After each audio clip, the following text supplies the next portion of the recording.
એક જગ્યાએ તમે ઝાડવું વાવો, ઈ ઝાડવું નાનું હોય મોટું થાય, સાયો આપે, ફળ આપે, ફૂલ આપે, વાત બધી બરોબર.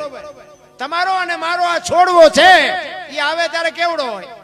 અડધો ફૂટનો ફૂટનો. તો હરતો ફરતો છોડવો બાપુ આ 5-5, 7-8 ફૂટના છોડવા છે, આના મૂળિયા ક્યાં? અરે જોવાની જરૂર છે રામ, બહાર આટા મારે કાંઈ નથી વળે એવું. અત્યારે કોઈનો દેહ દુર્ગંધ નથી મારતો, અને એમાંથી બાપુ એવું એક તત્વ નીકળી જાય 2 દીમાં દેહ દુર્ગંધ મારી જાય તો જોવું ન જોઈએ કે આ દેહ અત્યારે કોણ ઉટકીને સાફસૂફ રાખે છે? ન જોવું જો જરૂર એની છે રામ. બાકી પાવડર ના લાલિયોના લપડા કરવા એટલા કરો, બાકી ગંધી ઉઠવાનું ગંધી ઉઠવાનું. સત્ય છે એ આવવાનું. એટલે કીધું 5 તત્વનો દેહ છે, એટલે કીધું 4 ખાણીની આ દુનિયા બની છે. ઓરથી, ગર્ભથી, ઈંડાથી ને પાણીથી. ઓરથી જન્મે ને ઈ ઢોર, ગર્ભથી જન્મે માણા, ઈંડાથી જન્મે પક્ષી, અને ઈયળ, મચ્છર, માખ પાણીથી જન્મે. 4 ખાણીની આ દુનિયા છે. બાકી આ જેટલું દેખાય છે ને એ તમે મેં ઊભું કર્યું છે. આ જેટલું દેખાય એટલું બધું આપણે ઊભું કર્યું છે. બાકી આ જે 4 સૃષ્ટિની જે રચના છે, 4 ખાણી જે બનાવી છે, એ મહાપુરુષોએ સંશોધન કરીને કર્યું છે કે આ 4 આમાંથી બન્યા. અને આ બનાવવા વાળો બાપુ મારો નાથ, 5 તત્વનો દેહ, ધરતી, આકાશ, પવન, પાણી અને પ્રકાશ. સવારમાં ઉઠીને બાપુ છે ને એ 5 તત્વને પગે લાગવું પડે. પહેલા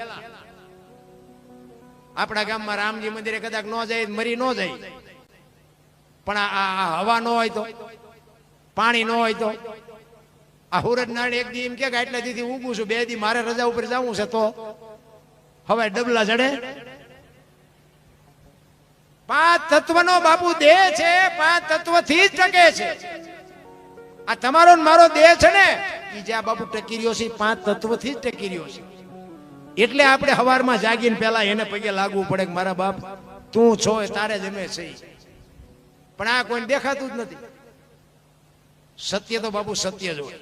કહેવાનો મારો અર્થ એ છે, મને તો એમ થાય કે શું ભલામણા જીવે એવું આવ્યું છે. કપડા, જોડા, આમ તમે જુઓ તો હું તો અમુક જગ્યાએ જાઉં તો ઘરમાં પહેરવાના જોડા જુદા, રહોડાના જુદા, વાંસળીના જુદા, કામમાં જાય તો જુદા, બહાર કેમ જાય તો જુદા. એક જોડીમાં 3 જણા હલવતા હતા. બોલો અત્યારે ચકાના 8-8 જોડી છે જોડા. અરે આપણને એમ થાય આમ તો જો. અને એવા બુથી ના ગાળિયા અમુક થયા છે ને.